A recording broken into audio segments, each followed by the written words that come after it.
Dear Esther, I have now driven the stretch of the M5 between Exeter and Bristol over.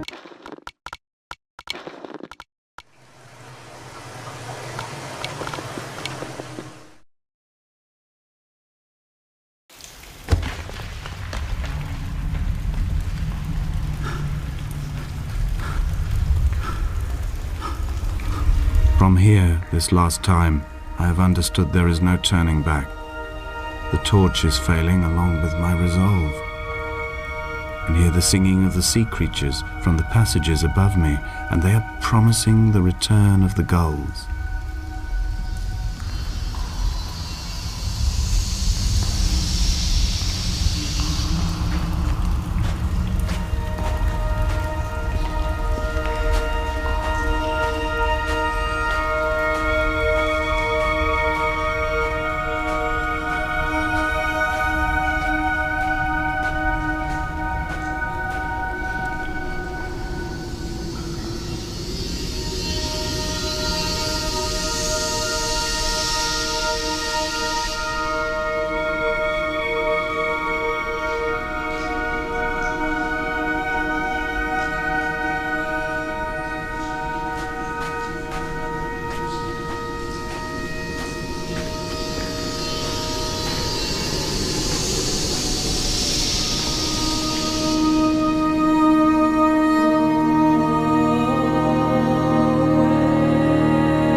I first saw him sat by the side of the road. I was waiting for you to be cut out of the wreckage. The car looked like it had been dropped from a great height. The guts of the engine spilled over the tarmac, like water underground.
am traveling through my own body, following the line of infection from the shattered femur towards the heart. I swallow fistfuls of painkillers to stay lucid. In my delirium, I see the twin lights of the moon and the Ariel shining to me through the rocks.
When I was coming round from the operation, I remember the light they shone in my eyes to check for pupil contraction. It was like staring up at a moonlit sky from the bottom of a well.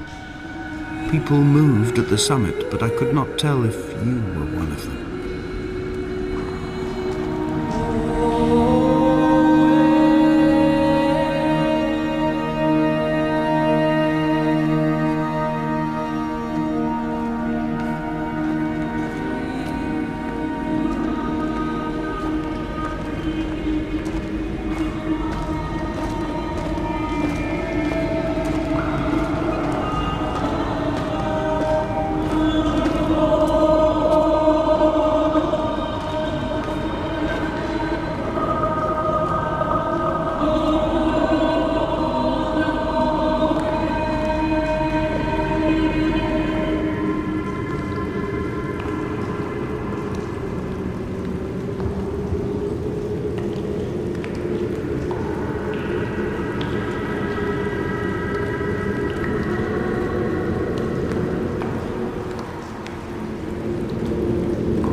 we would have had so much to debate.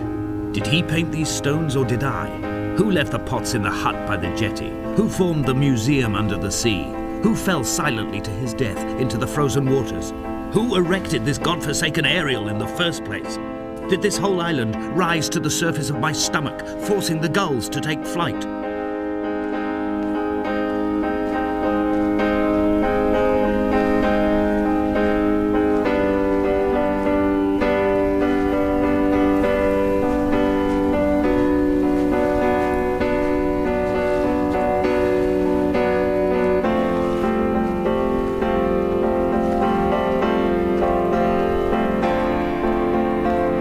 We shall begin to assemble our own version of the North Shore. We will scrawl in dead languages and electrical diagrams and hide them away for future theologians to muse and mumble over. We will send a letter to Esther Donnelly and demand her answer.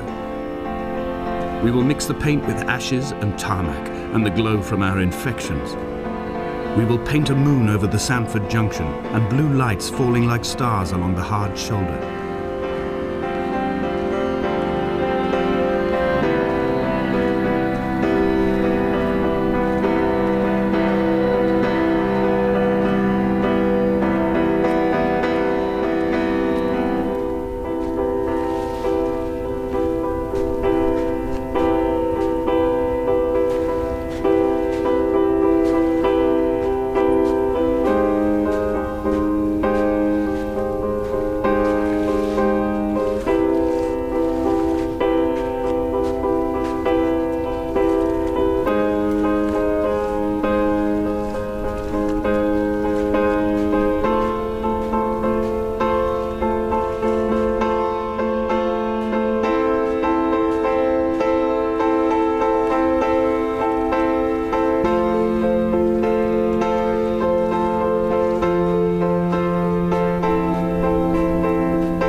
There were chemical diagrams on the posters on the walls in the waiting room. It seemed appropriate at the time. Still life abstractions of the processes which had already begun to break down your nerves and your muscles in the next room.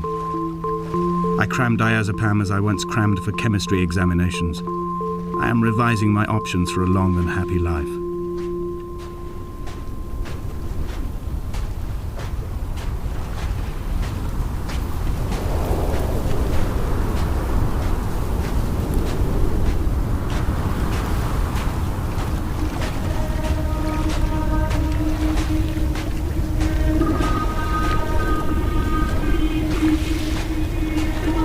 From here, I can see my armada.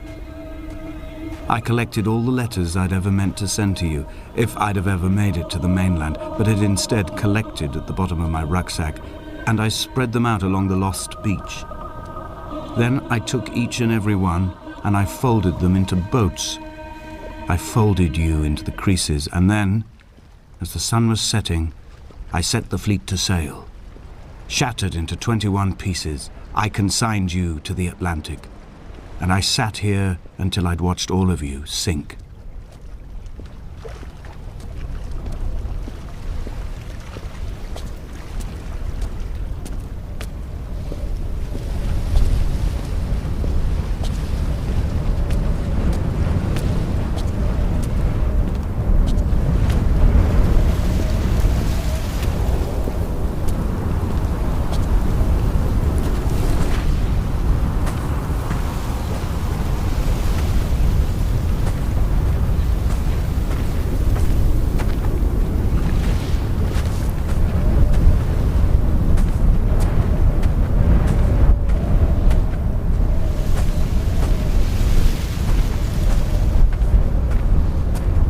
A sound of torn metal, teeth running over the edge of the rocks, a moon that casts a signal as I lay pinned beside you, the ticking of the cooling engine, and the calling from a great height, or my mind as a bypass.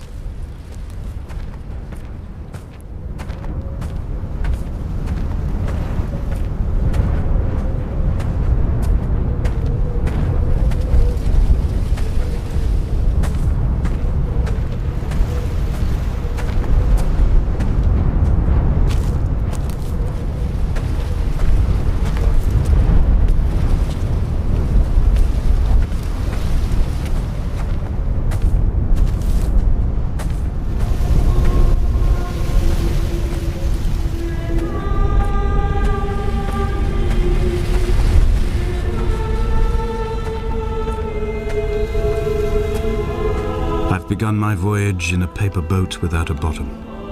I will fly to the moon in it. I've been folded along a crease in time, a weakness in the sheet of life. Now you've settled on the opposite side of the paper to me. I can see your traces in the ink that soaks through the fibre, the pulped vegetation. When we become waterlogged and the cage disintegrates, we will intermingle. When this paper aeroplane leaves the cliff edge and carves parallel vapor trails in the dark, we will come together.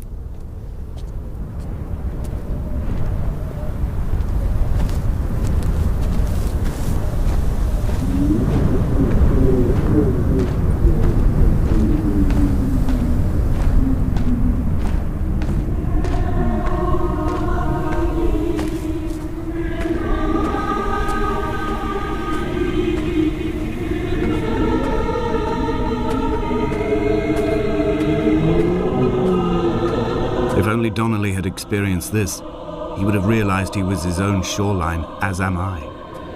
Just as I am becoming this island, so he became his syphilis, retreating into the burning synapses, the stones, the infection.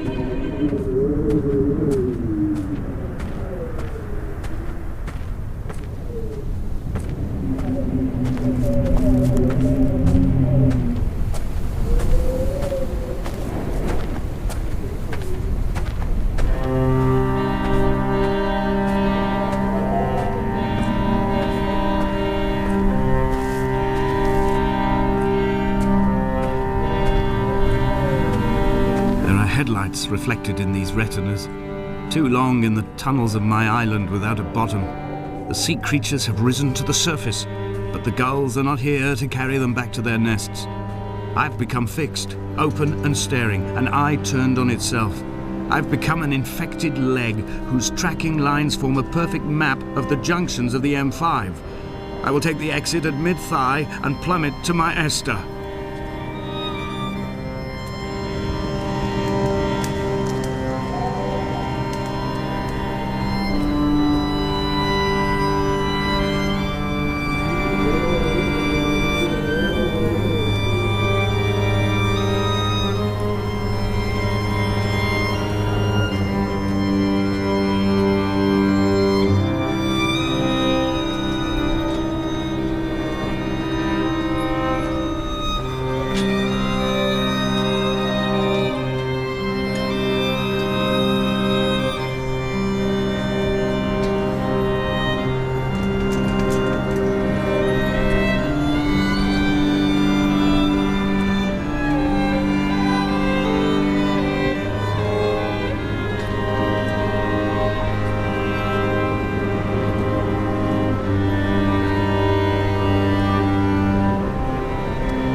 Dredged these waters for the bones of the hermit, for the traces of Donnelly, for any sign of Jakobsen's flock, for the empty bottle that would incriminate him. I have scoured this stretch of motorway 21 times, attempting to recreate his trajectory, the point when his heart stopped dead and all he saw was the moon over the Sanford Junction. He was not drunk, Esther. He was not drunk at all, and it was not his fault. It was the converging lines that doomed him. This is not a recorded natural condition. The gulls do not fly so low over the motorway and cause him to swerve. The paint scored away from his car in lines like an infection, making directly for the heart.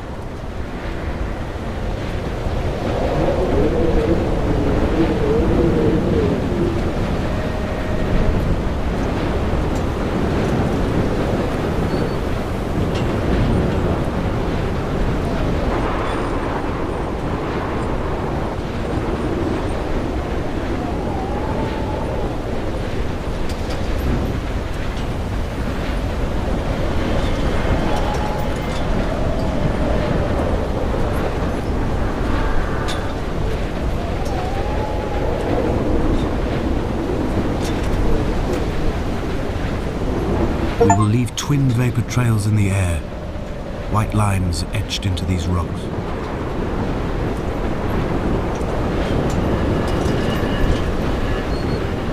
Dear Esther, I have burnt my belongings, my books, this death certificate. Mine will be written all across this island. Who was Jakobsen? Who remembers him? Donnelly has written of him, but who was Donnelly? Who remembers him? I have painted, carved, hewn, scored into this space all that I could draw from him. There will be another to these shores to remember me. I will rise from the ocean like an island without bottom, come together like a stone, become an aerial, a beacon, that they will not forget you. We've always been drawn here. One day the gulls will return and nest in our bones and our history. I will look to my left and see Esther Donnelly flying beside me. I will look to my right and see Paul Jakobsen flying beside me.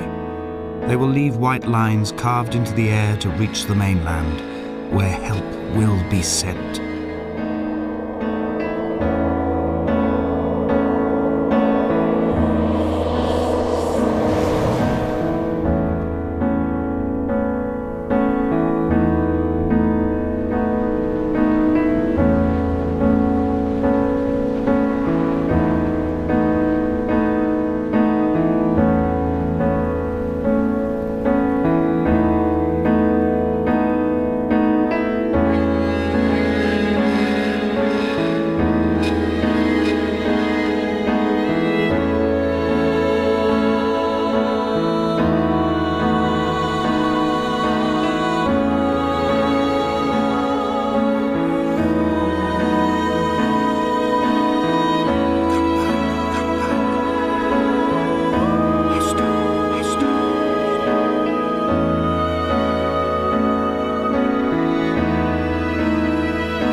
Come back.